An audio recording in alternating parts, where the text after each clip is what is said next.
Ada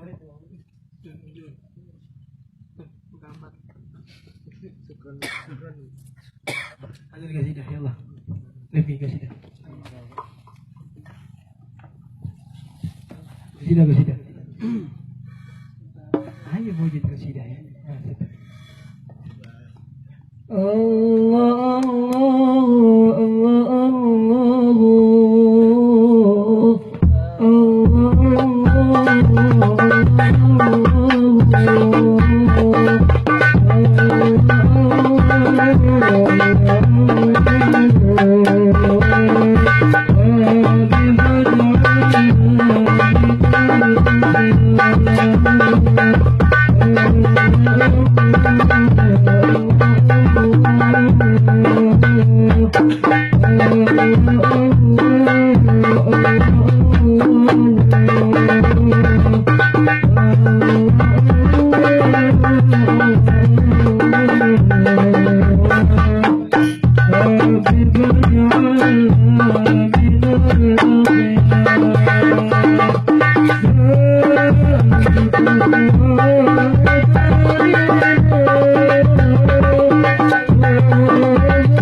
Assalamualaikum warahmatullahi wabarakatuh.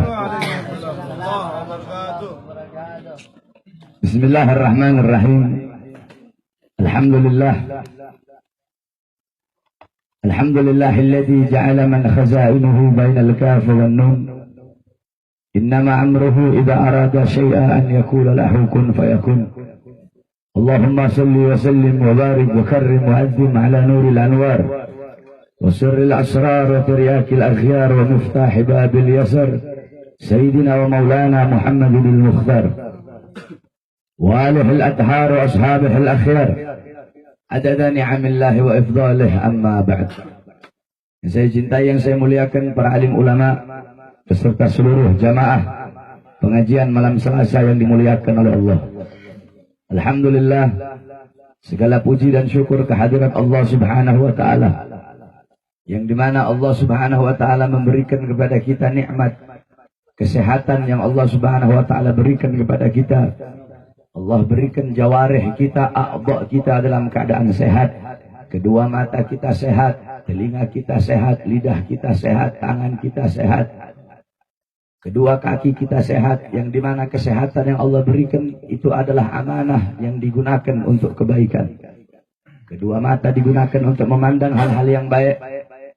Kedua mata digunakan untuk memandang wajah para ulama, digunakan untuk memandang kekuasaan Allah Subhanahu wa ta'ala.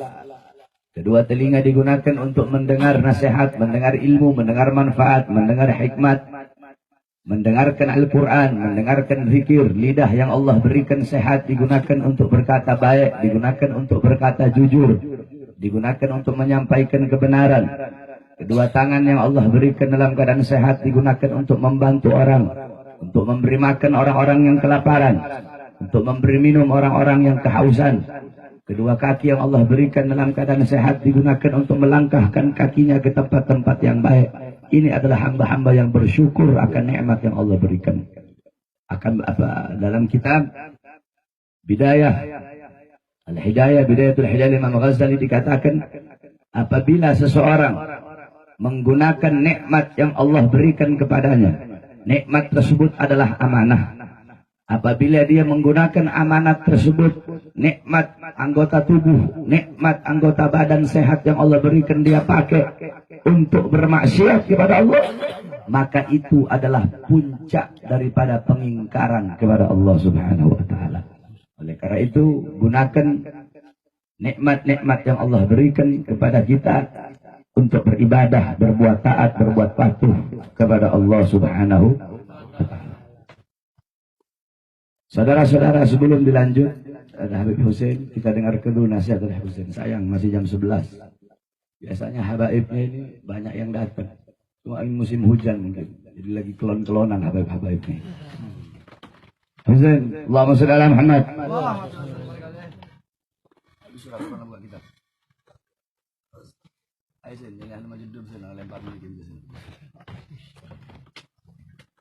Berdiri Sen. Berdiri. Sen, berdiri.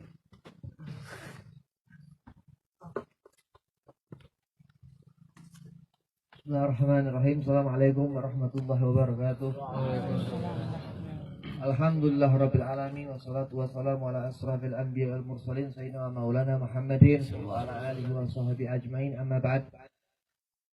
Qala Allah Ta'ala fil Qur'anil Karim, Bismillahirrahmanirrahim, Rabbi shrah li sadri wa yassir li amri wa hlul 'uqdatam min lisani yafqahu qawli. Qala Rasulullah sallallahu alaihi wasallam, aqwalul mu'minina imanan ahsanuhum khuluqan. Bismillahirrahmanirrahim.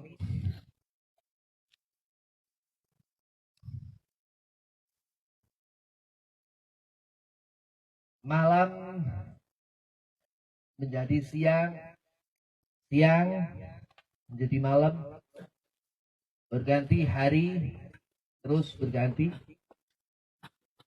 dari mulai Ahad sampai Sabtu, dari mulai Isnin sampai Ahad, dari mulai Selasa sampai Senin, dari Kamis sampai Rabu, dari Jumat sampai Kamis.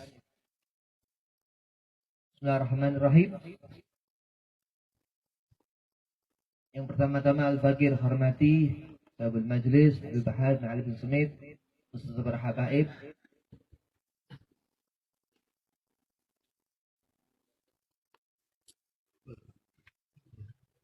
Apa yang menjadikan seorang ini dia merasa sempurna adalah ketakwaan. Apa yang menjadikan seseorang ini merasa mulia adalah ketakwaan. Inna akramakum indallahi atqakum.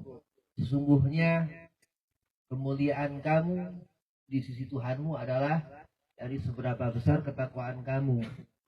Dan apabila seorang itu dia jauh dari takwa kepada Allah, dia akan jauh dari Allah.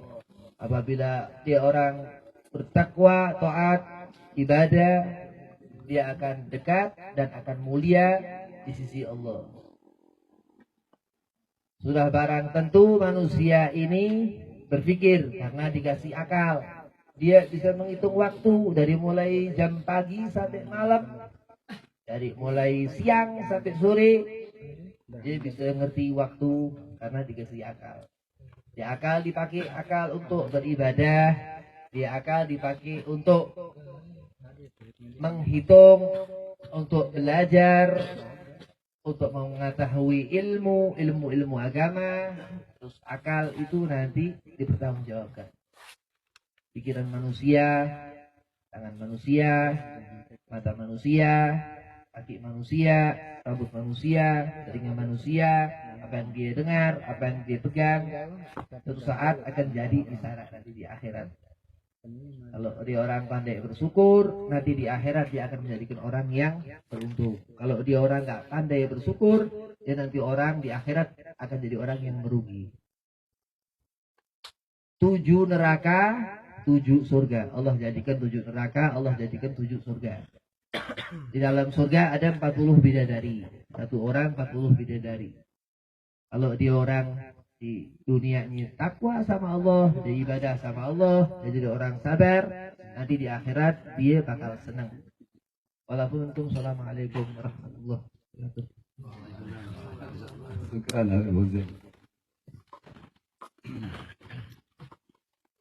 Saudara-saudara sekalian yang dimuliakan oleh Allah, alhamdulillah kita kemarin telah hatam kitab Manhajus Sawi yang dikarang oleh Al-Habib Zain bin Ibrahim bin Smith. Sekarang akan saya buka kitab Mukasyafatul Qulub yang dikarang oleh Hujjatul Islam Sayyidina Al-Imam Ghazali radhiyallahu anhu. Jadi salah satu daripada kitabnya beliau adalah Mukasyafatul Qulub yang menjelaskan tentang Alamul Ghuyub, yaitu yang menjelaskan tentang ilmu-ilmu gaib. Mukasyafah itu artinya terbukanya penghalang. Jadi ada mukasyafah, ada musyahadah. Mukasyafah terbukanya penghalang antara sesama makhluk. Adapun musyahadah terbukanya penghalang kepada Allah Subhanahu wa taala. Al-Imam Ghazali, beliau adalah seorang imam di dalam dunia tasawuf. Beliau orang soleh, orang yang dimuliakan oleh Allah. Bahkan salah satu yang sangat dibanggakan oleh baginda Nabi besar Muhammad. Sebagaimana diceritakan bahwasanya Sayyiduna Al-Imam Asy-Syaikh Abil Hasan Asy-Syadzili radhiyallahu anhu, beliau di dalam mimpinya beliau bermimpi bahwasanya Rasulullah SAW sedang berbicara dengan Nabi Allah Musa alaihi salam. Nabi Allah Musa alaihi salam berkata, "Wahai Muhammad, apakah betul engkau pernah berkata ulama ummati kal anbiya Bani Israel? Apakah engkau pernah berkata bahwasanya ulama dari kalangan umatmu itu bagaikan nabi-nabi dari kalangan Bani Israel?" Kata Rasulullah, "Iya betul. Ulama dari kalangan umatku adalah bagaikan nabi dari kalangan Bani Israel." Nabi Allah Musa pun berkata, ini dalam mimpinya Syaikhul Hasan Syadzili, "Coba aku mau lihat seperti apa sih umatmu itu yang katanya kealiman dan kepintarannya itu sama seperti nabi-nabi dari kalangan Bani Israel." Nabi Muhammad memanggil Al-Imam Ghazali radhiyallahu anhu. Dipanggil Al-Imam Ghazali. Dipanggil Al-Imam Ghazali, Nabi Musa nanya, "Siapa kau punya nama?" Dijawab oleh Imam Ghazali, "Ana Muhammad bin Muhammad Al-Ghazali." Jadi Al-Ghazali itu para ulama berbeda pendapat. Ada yang mengatakan Al-Ghazali itu adalah laqab yang dinisbatkan dari tempat tinggal beliau, yaitu daerah Ghazal. Akan tetapi dibantah. Dalam kitab Syiarul A'lam An-Nubala, Al-Imam Az-Zahabi mengatakan, "Aku telah mencari satu tempat yang namanya Ghazal, tidak ada tempat namanya Ghazal. Di daerah Khurasan sana tidak ada tempat namanya Ghazal." Jadi yang betul, laqab Al-Ghazali itu adalah nisbat atau penyandaran daripada gelar Al-Ghazali, itu adalah dari keluarga beliau. Ghazal yaitu tukang sol sepatu. Jadi ayah beliau, kakek beliau, paman beliau itu tukang sol sepatu. Ini Imam Ghazali ayahnya bukan ulama. Ayahnya Imam Ghazali bukan ulama. Ada kan orang yang imam, ibn imam. Dianya imam, bapaknya imam, kakeknya imam, terus. Dianya alim, kakeknya alim. Imam Ghazali ayahnya bukan orang alim. Ayahnya Imam Ghazali tukang sol sepatu, saudara-saudara. Tetapi kenapa memiliki seorang anak seperti Imam Ghazali jadi ulama besar? Karena apa? Karena beliau sangat-sangat cinta kepada ulama. Jadi dalam riwayat diceritakan ayahnya Imam Ghazali itu setiap hari datang bawa makanan kepada ulama. Datang bawakan makanan. Ada ulama didatengin bawain makanan. Jadi karena kecintaannya yang besar kepada ulama, Allah jadikan anaknya seorang ulama besar. Makanya dikatakan oleh para ulama salaf, jikalau kalian tidak bisa menjadi ulama, kalian bukan orang alim, tapi kalian cinta kepada orang alim, kalian cinta kepada orang alim, kalian cinta kepada orang soleh, maka akan Allah jadikan anak-anak kalian, kalau bukan anak-anak kalian, salah satu daripada cucu kalian akan dijadikan ulama oleh Allah Subhanahu wa taala. Itu Imam Ghazali. Ayahnya Imam Ghazali bukan ulama. Ayahnya beliau tukang sol sepatu. Akan tetapi karena kecintaannya kepada ulama, perhatiannya kepada ulama, pedulinya kepada ulama, Allah jadikan anaknya seorang ulama besar. Jadi dalam kitab Syiarul A'lam An-Nubala dijelaskan bahwasanya laqab Al-Ghazali, gelar Al-Ghazali itu adalah nisbat penyandarannya daripada pekerjaan keluarga beliau, yaitu Ghazal atau tukang sol. Akhirnya beliau jawab, "Ana Muhammad bin Muhammad Al-Ghazali." Kata Nabi Musa, "Hei ya Rasulullah, ini yang kamu bilang pinter. Aku tanya kepada dia siapa dia punya nama, dia jawab, dia bawa nama bapaknya, dia bawa nama kakeknya. Kalau dia pinter cukup dia jawab, Ana Muhammad, karena saya tanya namanya. Bukan nanya siapa namamu, siapa nama bapakmu, siapa nama kakekmu. Aku tanya namamu, bukan nama bapak, bukan nama kakek. Jadi cukup kau jawab. Tanya, ente siapa? Ana Bahar. Nah, harusnya begitu saja. Ente siapa? Ana Ali. Nggak usah. Ana Bahar bin Fulan bin Fulan bin Fulan. Ana Ali bin Fulan bin Fulan bin Fulan. Akhirnya kata Imam Ghazali, ya Rasulullah izinkan aku menjawab. Diizinkan oleh Rasulullah. Dijawab oleh Nabi oleh Imam Ghazali. Wahai Nabi Musa kalimullah. Ada itu ayatnya dari Al-Quran, cuma Anda lupa. Allah pernah bertanya kepadamu, apa yang ada di tanganmu? Engkau jawab, ya Allah, ini tongkat. Tongkat ini untuk aku berjalan, untuk menginikan badanku, untuk menumpuk badanku. Tongkat ini untuk aku mengembala, untuk memukul hewan gembalaanku. Harusnya ketika Allah tanya, wahai Musa, apa yang ada di tanganmu? Cukup kau jawab, tongkat. Karena Allah tanya, apa yang ada di tanganmu? Bukan kau gunakan untuk apa itu barang. Sama seperti aku tadi. Aku jawab dengan jawaban yang panjang. Kenapa kau jawab dengan jawaban yang panjang? Padahal harusnya cukup kau jawab, ini tongkat. Nggak usah kau bilang, tongkat ini untuk ini, tongkat ini untuk ini, tongkat ini untuk ini. Kata Nabi Musa, ya aku jawab dengan jawaban yang panjang.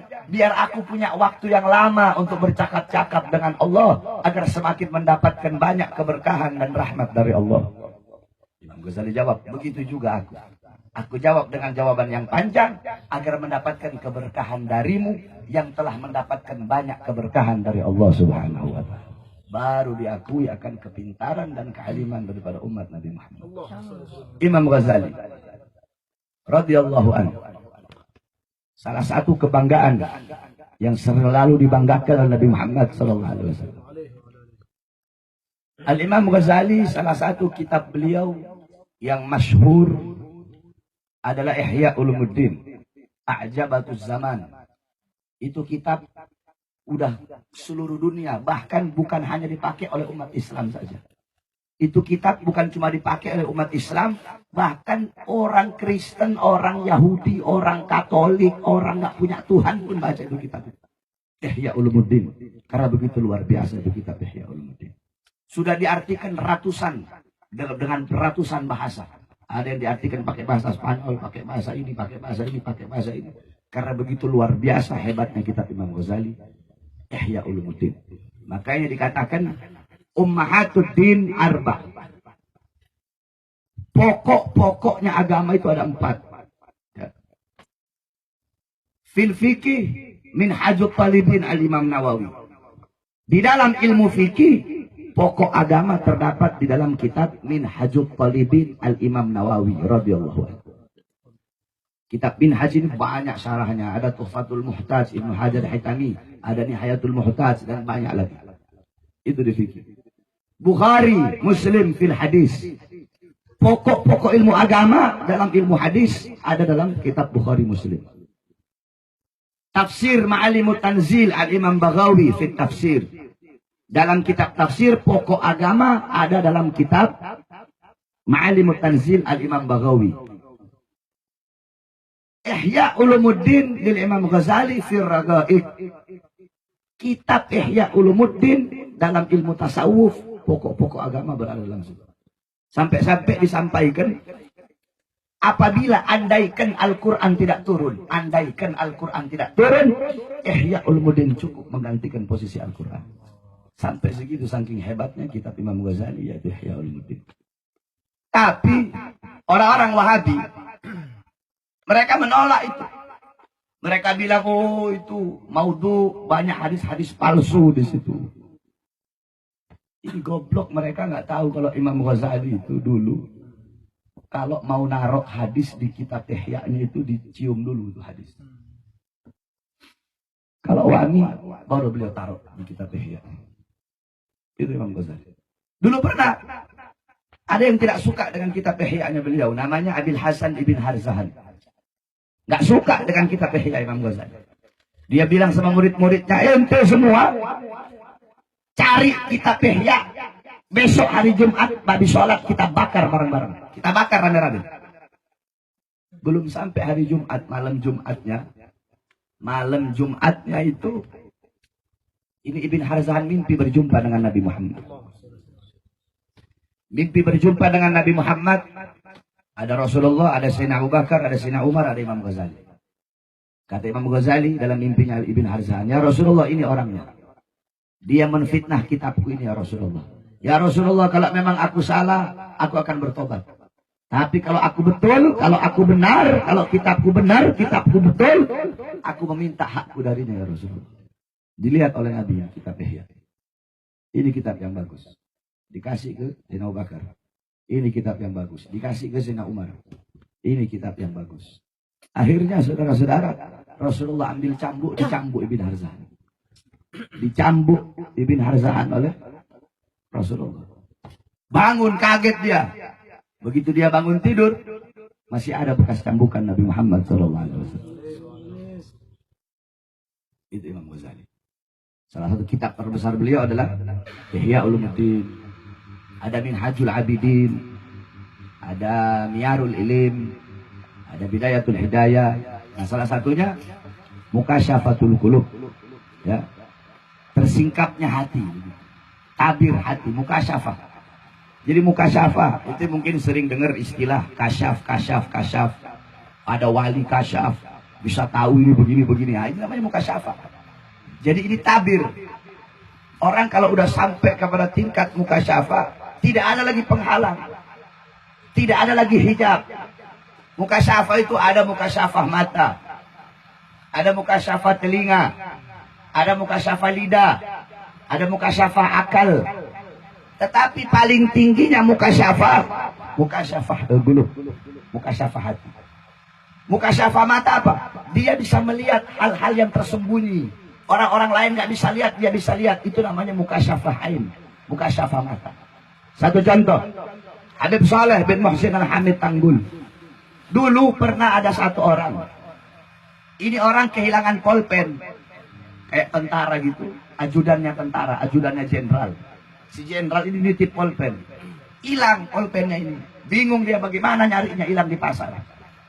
Akhirnya kata orang-orang, pergi ke Habib Saleh Tanggul. Pergi dia ke Habib Saleh Tanggul. Kata Habib Saleh, ente pergi ke pasar. Pergi ke pasar, cari-cari. Beb, udah ke pasar nggak ada. Ente pergi lagi ke pasar, cari-cari. Nggak ada, Beb. Dia udah ditunggu sebentar. Habib Saleh masuk ke kamar. Keluar dari kamar bawa pulpen. Ini pulpennya ente. Ternyata pulpennya itu udah diambil sama copet. Habib Saleh ambil ke pulpen dari kamar, saudara-saudara. Mukasyafah. Beliau bisa melihat hal-hal yang tidak dilihat oleh mukasyafah. Ini bukan hanya di zaman aulia saja. Kalau seperti untuk Nabi Muhammad, itu namanya mukjizat. Rasulullah bisa mendengar. Kalau Rasulullah semuanya terhimpun di dirinya Nabi. Rasulullah bisa mendengar. Ketika Rasulullah lewat, ini orang sedang disiksa oleh Allah Subhanahu wa taala. Kenapa ini orang disiksa? Ini orang disiksa karena air kencingnya. Sayyidina Umar bin Khattab radhiyallahu anhu, ketika Sayyidina Umar sedang khutbah, Sayyidina Umar lagi khutbah, lagi khutib Jumat. Tiba-tiba lagi khotib berhenti. Syariah, hei tentaraku, hei syariah, lari ke bukit. Orang bingung. Lagi sholat Jumat, lagi khotib Jumat, kok tahu-tahu teriak syariah. Hei tentaraku, lari ke bukit.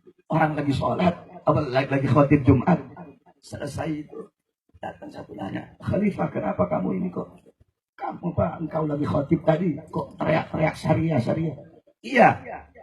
Aku melihat ketika sedang khotib, Allah bukakan dari pandangan mata zahirku. Aku melihat syariah, aku utus syariah. Dan beberapa tentara untuk pergi ke satu tempat. Dia sedang dikejar oleh perampok. Aku lihat ketika aku sedang khotib tadi. Makanya aku perintahkan dia. Aku teriak, syariah naik ke bukit sana. Orang-orang mesti nggak percaya.